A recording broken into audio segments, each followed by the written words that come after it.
oduu keenya jalqabaatiin.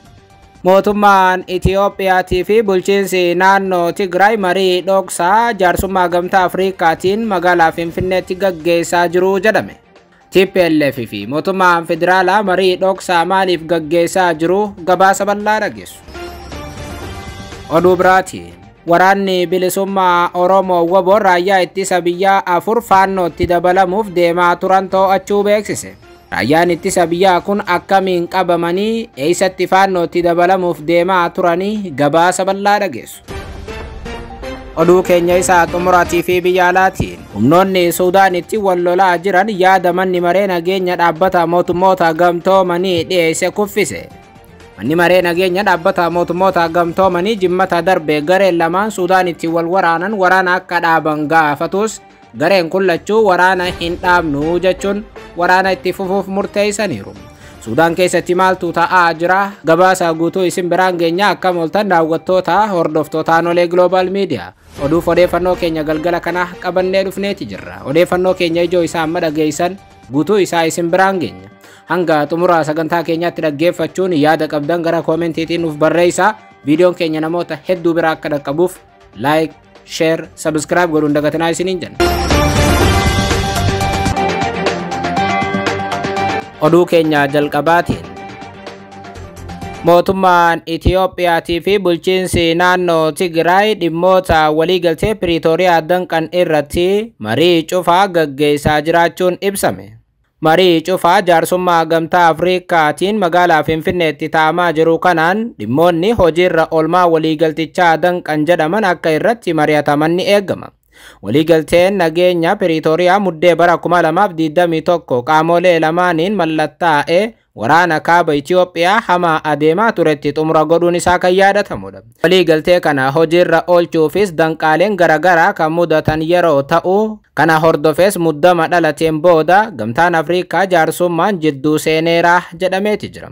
Tibbana paartii naannoo Tigraay bulchu TPLF fi mootummaa federaalaa Itiyoophiyaa gidduutti walamantaan akka hin jirre Pirezidaantiin bulchiinsa yeroo naannoo Tigraay obbo Geetaachoo Raddaa dubbatanii turan. Obbo Geetaachoo Raddaa kana kan kaasan ministeera muummee Abiyyi Ahmad waliin magaalaa Finfinneetti mari'atanii erga naannoo Tigraayitti deebi'anii booda ibsa miidiyaaleedhaaf kennanii ture. Bulchaa naannoo Tigraay kun mootummaa federaalaa liqii gaafannee turree garuu fudhatama dhabeeraa jechuun miidiyaaleetti dubbatan. Liqii fudhattanii maalirra oolchitu yaaddoon jedhu mootummaa federaalaa biraa bal'inaan akka jiru kan kaasan obbo Geetaachoo Raddaa walumaa galatti wal amanuu dhabuun rakkoo guddaa nutti ta'eeraa jechuun dubbatan. Maallaqni kamuu dhufuus hidhannoo hiikkachuuf fedhii hin qabdan raayyaa keessan cimsachuu feetu kan jedhu mootummaa federaalaa irra deddeebiin isaanitti dhiyaachuu kaasan Geetaachoon.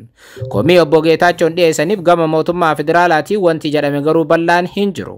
Erga waraanni kaabaa waliigaltee Piriitooriyaatiin booda goolabame as dhimmoonni akka gargaarsa namoomaa hongee dhimma lafa lixa Tigraay dhimma buqqaatotaatii fi kaanis dhimmoota ijoo muddama dhalan ta'anii turaniiru. Naannichatti ji'oota ja'aan darban keessa namoonni 400 ol beelaan lubbuu dhabuu isaanii kan gabaafame yeroo ta'u gargaarsi namoomaa dhiyaatus gahaa akka hin taane komiin ni ka'a. Muddama kana hordofes dhiyeenya kana obbo Geetaachoo Raddaa mootummaa federaalaa waliin ofii keenyaaf hin mari'annu gamtaan Afriikaa nu gidduu taa'uu qabaa jechuun dubbatanii turan. Kunis ammoo dhimmoonni rakkoo ta'aniiru jechuun isaan kaasan hanga furmaata argatutti akka ta'e dubbatan Geetaachoon. Marii cufaa amma gamtaa Afriikaatiin hoogganamee taa'amaa jiru kanarratti pirezidaantiin Keeniyaa duraanii Uhuru Keeniyaattaa akkasumas pirezidaantiin duraanii Naayijeeriyaa Olusegun Obasanjoo akkasumas ergamaa addaa Ameerikaa kan ta'an Maayik Hamar jaarsummaan magaalaa Finfinneetti qaamota lamaan gidduu taa'u irratti argamu. Mootummaan Itiyoophiyaa bakka bu'uun ambasaaddar Reedwaan Hussein, ministeera haqaa Geediyoon Ximootiyoosii fi ambasaaddar Tashoomaa Togaanis warra irratti argamanii hirmaachaa jiruudha jedhameeti jira. Naannoon Tigraay bakka bu'uun ammoo pirezidaantii naannoo Tigraay obbo Geetaachoo Raddaa, Jeneraal Taaddasa Warradaatii fi dura ta'aa TPLF Dabratsiyoon Gabra Mikaa'el faanis marii cufaa magaalaa Finfinnee kanarratti hirmaachaa jiru jedhameeti jira. Marii kanaan ammoo rakkoo fi danqaawwan naannoo Tigraay fi mootummaa federaalaa gidduu ture ni furama jedhamee eegama.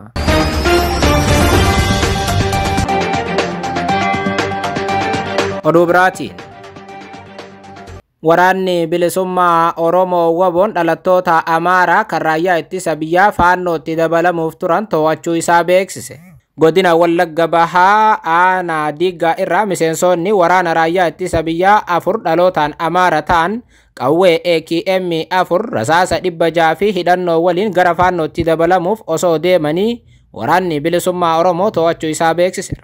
Raayyaa ittisa biyyaa keessa taa'uun garee finxaaleeyyii faannoo deeggaraa kan jiran humnoonni Amaaraa hedduun isaanii amma ifatti ba'uun garee kanatti dabalamaa akka jiran bal'inaan dubbatama.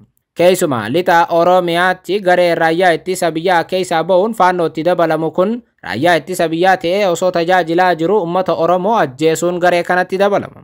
Garee kana ammoo waraanni bilisummaa Oromoos tokkoon isaanii hordofee to'achuu akka jalqabe beeksiseera. Haaluma kanaan godina Wallagga Bahaa Saasigaa keessatti guyyaa har'aa raayyaa ittisa biyyaa 4 dhalootaan Amaara ta'an osoo uummata Oromoo ajjeesuudhaaf yaalanii fi akkasumas ammoo osoo faannootti dabalamuuf karoorsanii fi deemaa jiranii meeshaawwan hedduu waliin qabachuu isaa waraanni bilisummaa Oromoo ibseeti jira. Oduu keenya isaa xumuraatii fi biyya alaati. Humnoonni Suudaanitti wal lolaa jiran yaada manni maree nageenyaa dhaabbata mootummoota gamtoomanii dhiyeesse kuffisan. Manni maree nageenya dhaabbata mootummoota gamtoomanii jimata darbee humnoonni Suudaanitti wal dhabaa jiran baatii Ramadaana akkanatti dhukaasa dhaabanii waliigaltee irraa akka ga'an gaafatee ture. Bakka bu'aan waraana biyyattii Jeneraal Yasiir Al-Attaan immoo hanga haldureewwan murtaa'an guutamanitti yaadni manni maree nageenya dhaabbata mootummoota gamtoomanii dhiyeesse kun fudhatama hin qabu jedhan. Waraanni Suudaan keessatti gaggeeffamaa jiru walakkeessa baatii Eblaa bara 2023 humnoota qaamota lamaan biyyattii gaggeessaniin jalqabe. Hanga ammaatti lubbuun namoota 10,000tti siqan waraana kanaan akka badees ni ibsama. Lammiileen gara miliyoona 25 ta'anis qeef qabeenya isaanii irraa buqqa'uun Suudaan gadhiisaniiru. Manni maree nageenya dhaabbata mootummoota gamtoomanii immoo lolli kun dhaabbatee lammiileen buqqa'an akka bakka isaaniitti deebi'anii fi deeggarsa namoomaa argatan dhukaasni akka dhaabbatu gaafachaa jira. Waraanni biyyattii Abdul Fattah Al-Burhaaniin durfamu garuu haldureewwan kaa'uudhaan humnoonni Jeneraal Muhammad Hamdan Dagalo yookiin Hemetiidhaan durfaman iddoowwan qabatee fi bakka uummanni siviilii jiraatu akka gadi lakkisu gaafachaa jira. Kanaan dura yaaliin dhukaasa dhaabuuf Saudi Arabiyaa fi UN faadhaan godhamee osoo hin milkaa'in hafee ture.